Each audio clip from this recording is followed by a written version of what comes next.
Hey, what is going on, you guys? It is your truly DBO Sakurai here, and today we are doing another reaction video.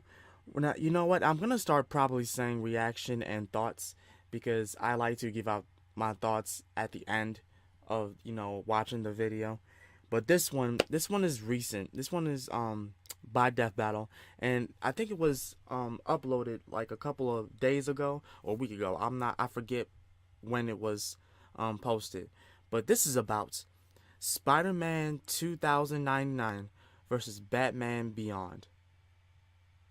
These are two of the most favorite characters that I love as hero comics, like futurized characters. I love both of these guys. So, without further ado, of course, let's get on to the video.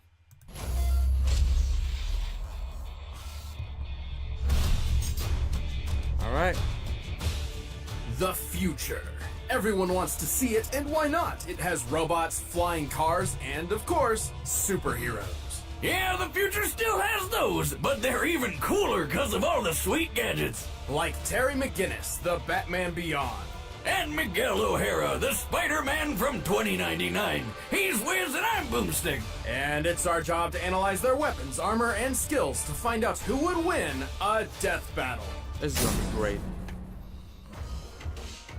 Terry McGinnis was your average futuristic high school student. He went to future raves, complained about future problems, had a future girlfriend, yeah, you know, the usual. Until one fateful day when Terry got into a fight with a group of jokers. What's he got against comedians? No, a gang I called have no the Jokers. tea, by the way. You know, like the Joker? Ah, but with a Z, because it's the future. Well, naturally. After possibly the most dangerous motorcycle chase ever put on television, Yeah, it's cool, he's got a helmet. Terry found himself inside an isolated mansion owned by an elderly billionaire named Bruce Wayne. Here, he stumbled upon the most important revelation in his life. Bruce Wayne is Batman! Oh, what a surprise! Well, more like he was Batman. He retired from crime fighting years ago, because, age is a bitch. Wait a minute, after decades of secrecy, a punk teenager just happens to stumble into the Batcave? For crying out loud, if he'd found my secret lair, he'd have been vaporized on the spot.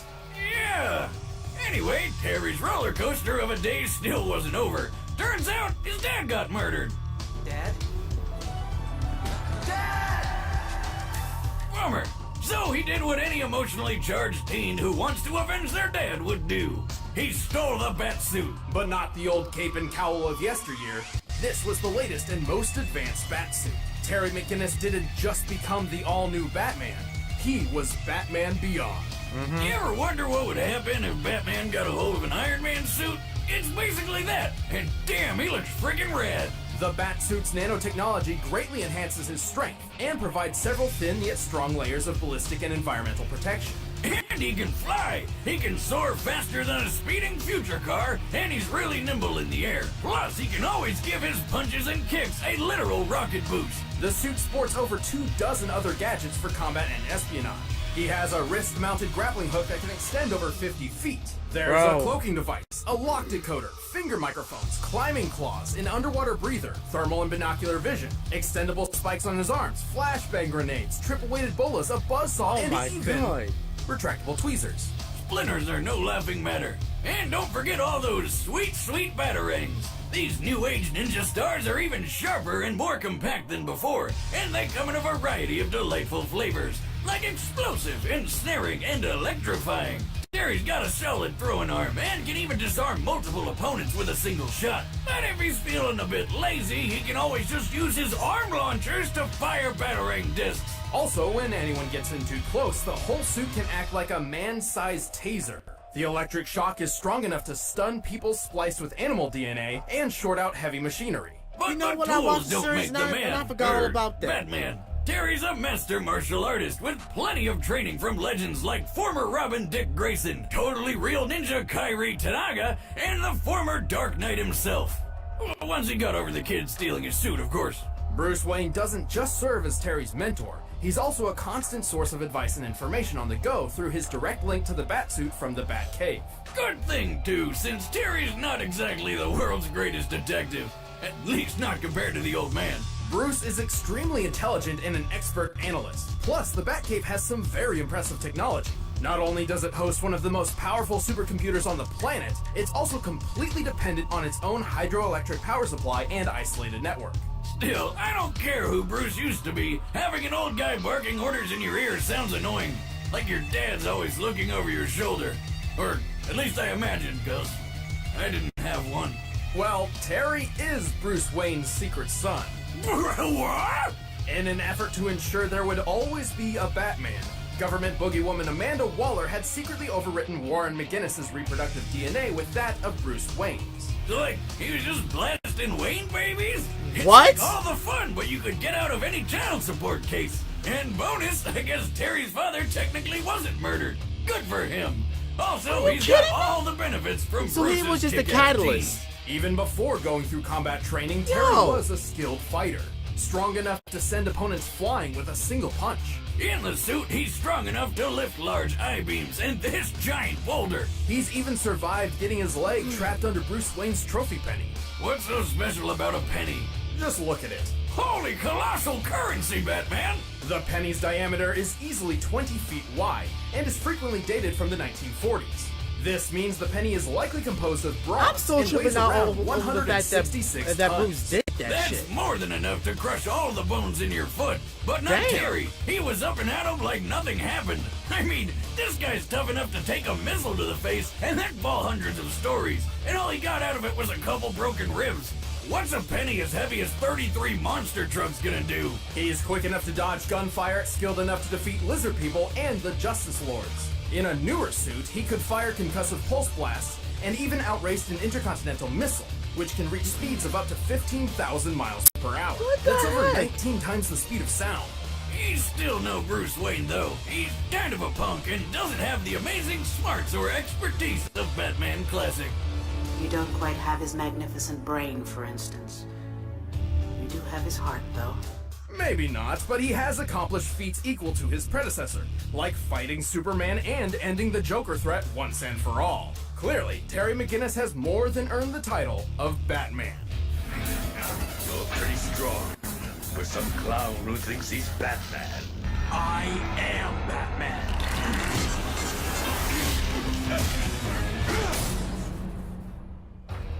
So, here's an unfortunate spoiler. The year 2099 kinda sucks. Plagued by a massive civil war between humans and mutants, the world fell into a dystopian ruin of violence and anarchy. The heroic age had come to an end. Well, But some people still wanted a sequel. Enter Miguel O'Hara, a child prodigy turned super genius with a penchant for genetic tinkering. Miguel's skills landed him a job at one of the biggest companies in the world, Alchemax, where he got to work trying to rebuild one of the greatest heroes of all time, Spider-Man. Specifically, he attempted to replicate the DNA of Peter Parker, the original Spider-Man. But like most of the 21st century superheroes, not much remained of Parker outside of stories and legend. Miguel had to build his experiment from scratch, starting with a single, simple spider. Unfortunately, Alchemax didn't have the greatest job security. After a lot of bad blood and some spilled blood, Miguel wound up accidentally getting a dose of his own creepy crawly project. Transforming him into the Spider-Man of 2099.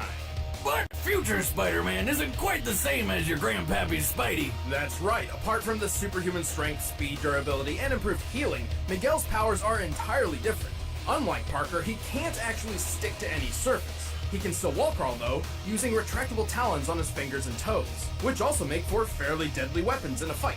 And he's got fangs like a vampire. If he bites you, he can inject a venom that can paralyze your whole body almost instantly. Also, he may not have Petey's trusty spider sense, but his hold up.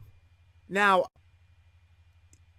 given what I just said before this video about, Spider-Man 2099 being one of my futuristic favorite heroes in Marvel, and given though that I played the game where you play as him and the original Spider-Man, they didn't really give detail as to what Spider-Man 2099 could do.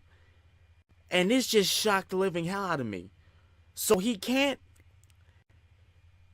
stick to walls, but he has fangs on his fingers.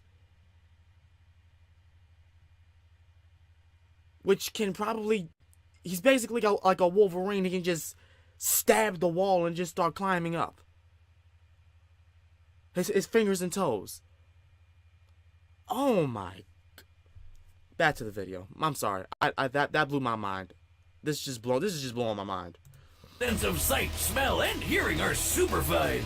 He can hear noises from miles away, see in the dark, and make out far-off and fast-moving objects with ease. In fact, his senses are so acute, he wears tinted glasses to keep daylight from hurting his eyes. And like any Spider-Man, he can shoot webs from his hands. Miguel doesn't need compact web shooter devices on his wrists. He actually has organic spinnerets in his arms, which create and release thick, durable strings of web. So that's Because where they they're got that natural, these idea strings are from. chemically identical to spider silk, with a tensile strength similar to steel. From the first Spider-Man Ew. movie. That's where they got that Okay, idea the from. original Spider-Man always kind of grossed me out, but this guy's powers are disgusting. I think Miguel would agree with you. Wow. Well, yeah, one day he's just your average dweeb doing sciencey stuff like you, and the next he's got big lumps in his arms which shoot sticky stuff? Who wouldn't be weirded out? Miguel saw his newfound power as a curse, a blight which turned him into an inhuman freak of nature. But that didn't stop him from fighting crime, complete with his own Spidey suit. His original costume was made from unstable molecules,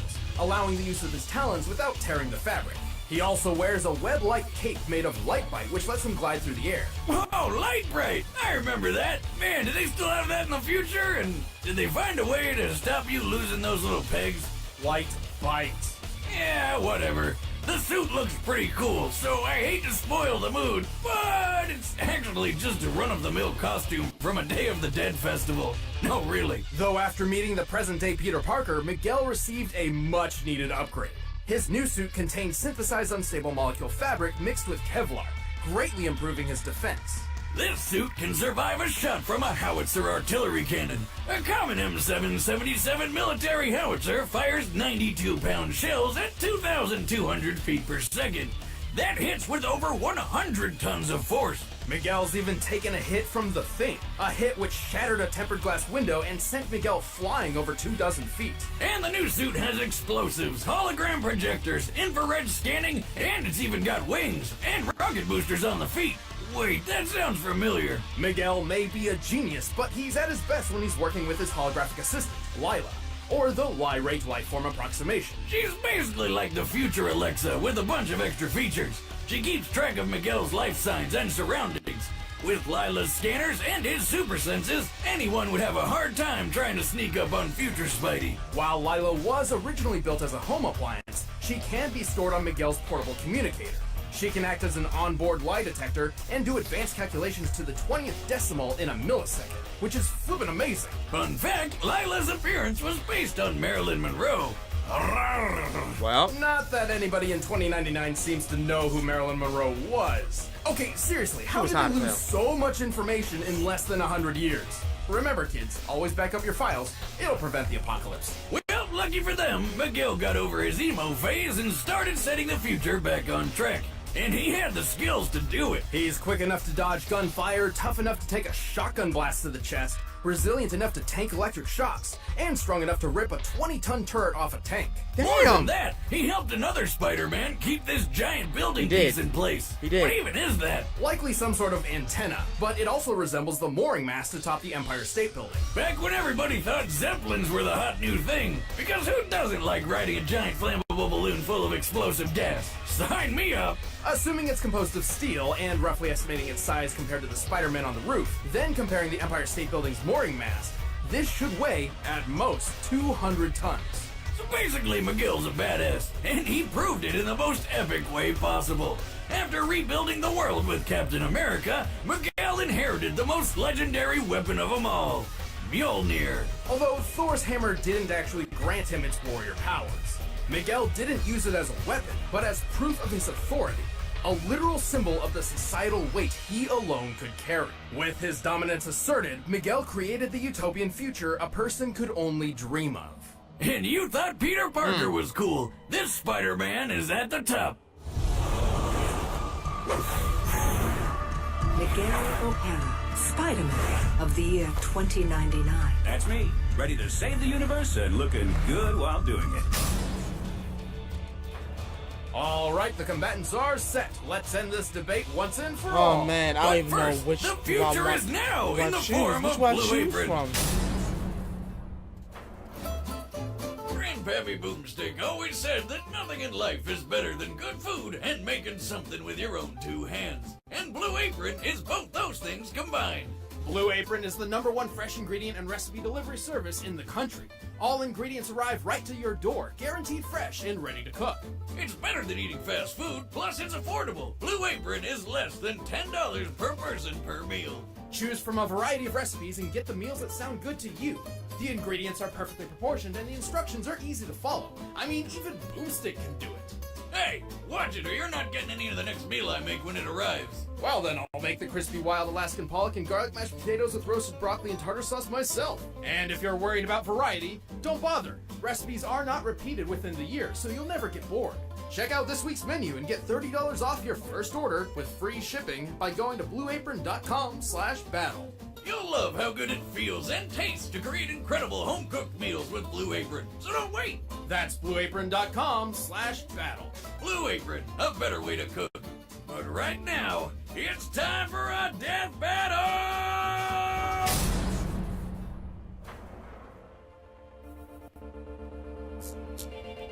Alright, here we go.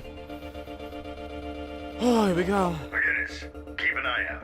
I've been seeing some odd reports regarding this part of the city.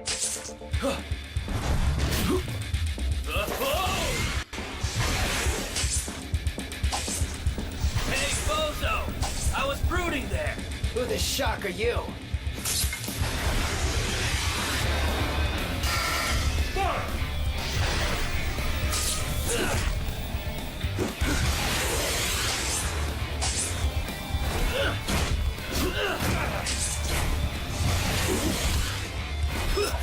Oh, they're both my favorite. I don't know. Right back at you. Oh man. Hey, Lila, give me a reading on this vampire guy, yeah? Of course, Miguel. I can't identify his tech or fighting style, but I can try hacking his suit.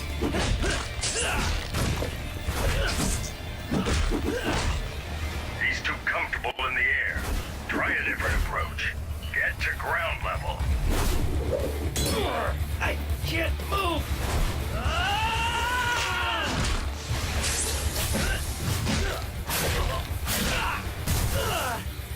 Damn, that hurt. Something's trying to hack your suit. Our new friend, no doubt. How's the hack going? Nowhere fast. Get in close and finish this quick. No problem. Can my fangs pierce his suit? I think so. Then I'll finish this myself.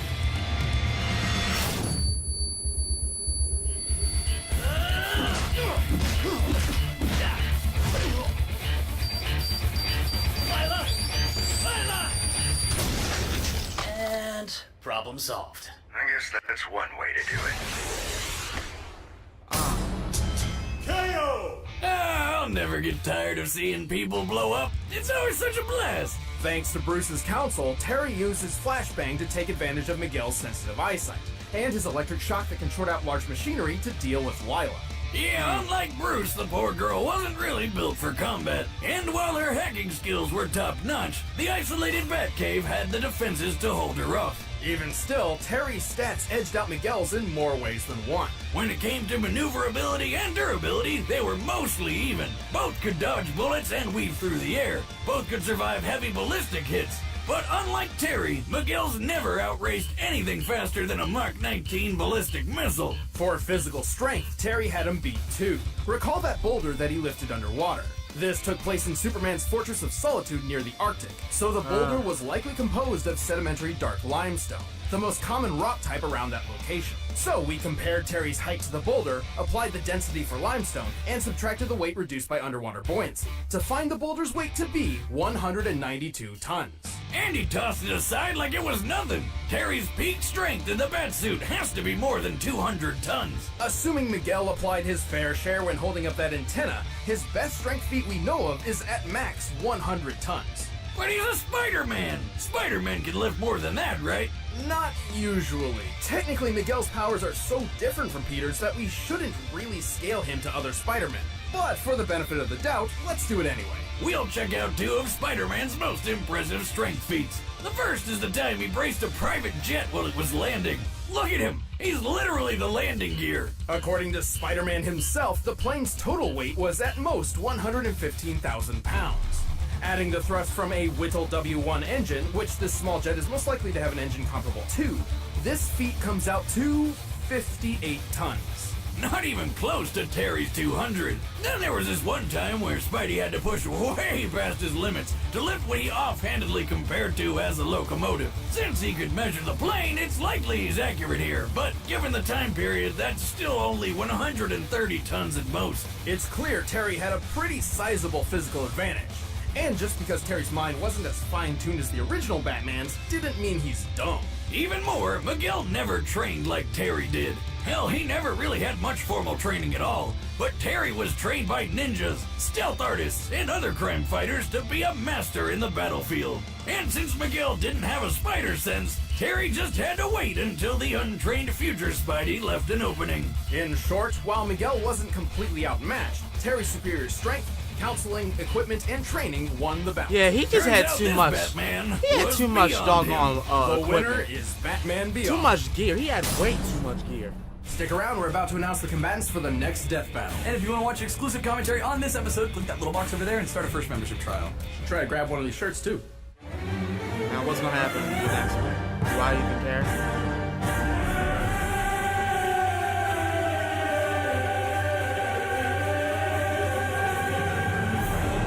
Oh, Sephiroth versus Miguel. Okay. But yeah, that honestly, that could I could win either way, because of the fact that, given that Batman Beyond didn't have that many, didn't have that much gadgets. He has so many gadgets. I remembered. I just remember he has so many doggone weapons and equipment that he can literally overcome anything. Spider-Man 2009, 2099. Given though he literally has fangs on his fingers and toes, and has a suit that's ridiculous, it couldn't outmatch the stuff that Batman Beyond went through. So that it was more like, well, that made sense. But anyway, you guys, I hope you guys enjoyed this this video. If you did enjoy it, please make sure you like, comment, subscribe, and you are a proud and honored member of the Sakurai clan. Hit that like button, comment, and subscribe if you haven't to the channel. Also, what else I wanted to say? Did I want to say anything else? Not really. But other than that, thank you guys so much for watching. Until then, this has been The Real Sakurai, and I'll see you guys next time. Peace.